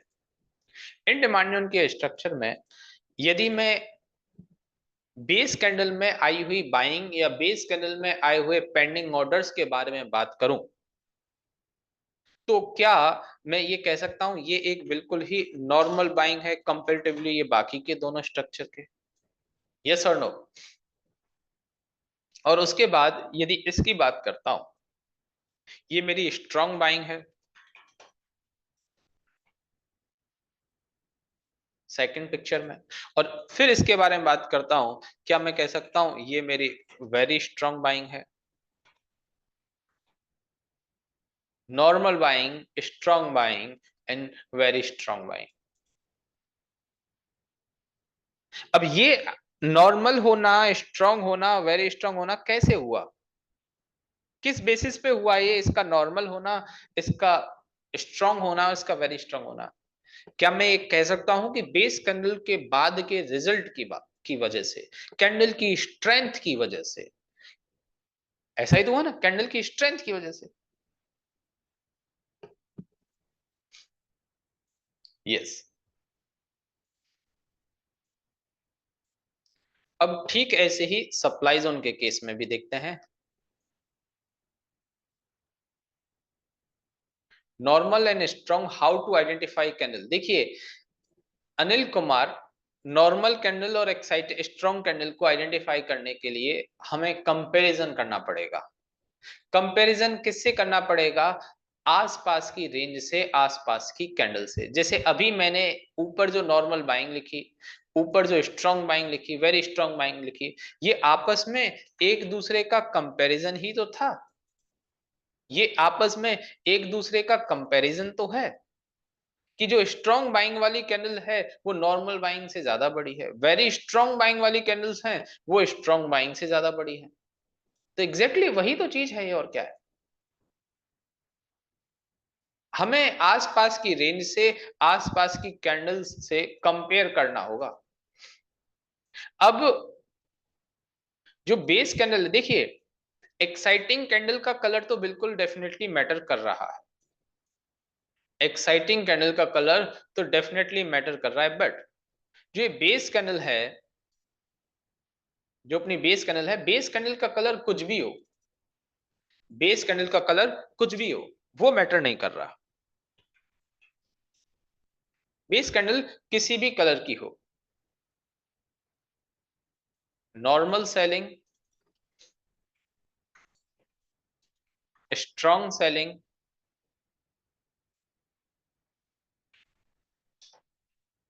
Very strong selling.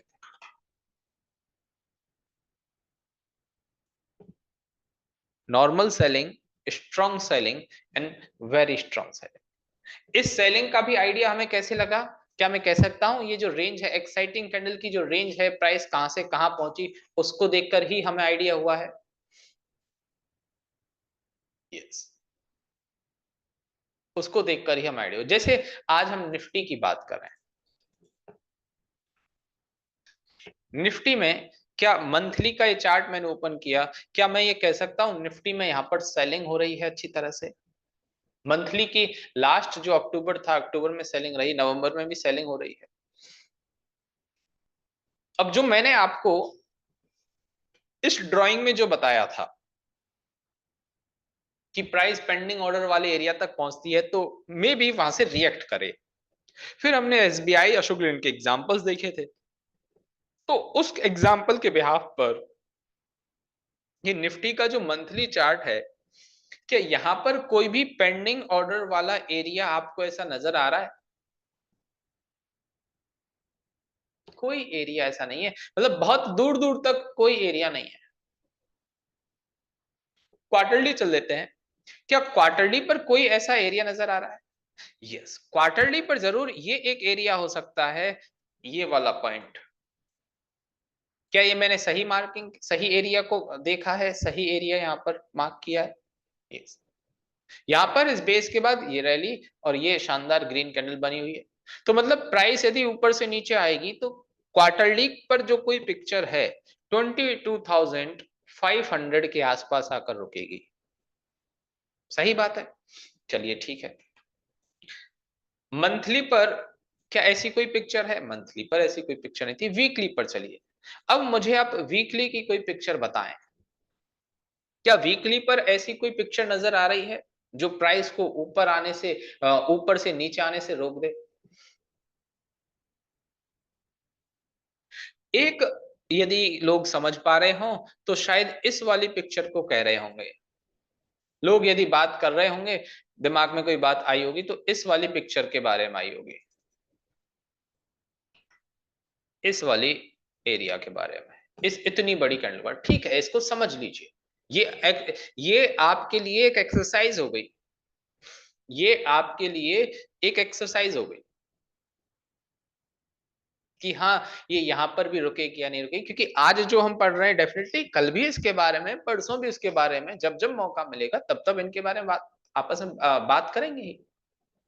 तो ये तो रही वीकली की पिक्चर, मतलब हो सकता है प्राइस 23,700 के आसपास आकर एक बार रुक जाए, क्योंकि यहाँ के पेंडिंग ऑर्डर एग्जीक्यूट होंगे। अब हम डेली पर आते हैं। क्या डेली पर मेरे पास इस एरिया के अलावा यहाँ पर कुछ और अवेलेबल है जो प्राइस को यहाँ से नीचे आने से रोकेगा? और कुछ नहीं, बेस कैंडल के बाद एक ग्रीन कैंडल। मैं इन डेप्थ तो अभी बहुत कुछ जानना है कि भाई एग्जैक्टली कौन से फॉर्मेशन होते हैं, पेंडिंग ऑर्डर एग्जीक्यूट कहाँ होते हैं, टेस्टेड जोन कौन से होते हैं, फ्रेश जोन कौन से, वो तो अभी पढ़ना बाकी। बट आज तक की स्टडी के अकॉर्डिंग बताइए कि यहाँ पर आने से पहले कुछ एरिया है मेरे पास रुकने के लिए? नहीं है। तो मतलब फर्स्ट पॉइंट तो हो गया निफ्टी का 23,700, दूसरा पॉइंट हो गया 22,900 और तीसरा पॉइंट हो गया 22,500। ये 3 पॉइंट हैं कि प्राइस इन पर आकर एक बार के लिए रुकेगी, ऊपर से नीचे आ रही है तो। बाकी अभी कुछ ऐसा खास नहीं है। कुछ टाइम पहले ही, जब अभी दिवाली से पहले ऑप्शंस का बैच चल रहा था, उस ऑप्शंस के बैच में ये शायद ये वाला फॉल शुरू हुआ था, ये वाला फॉल शुरू हुआ था। और 10 दिन में वो कोर्स कंप्लीट हुआ था।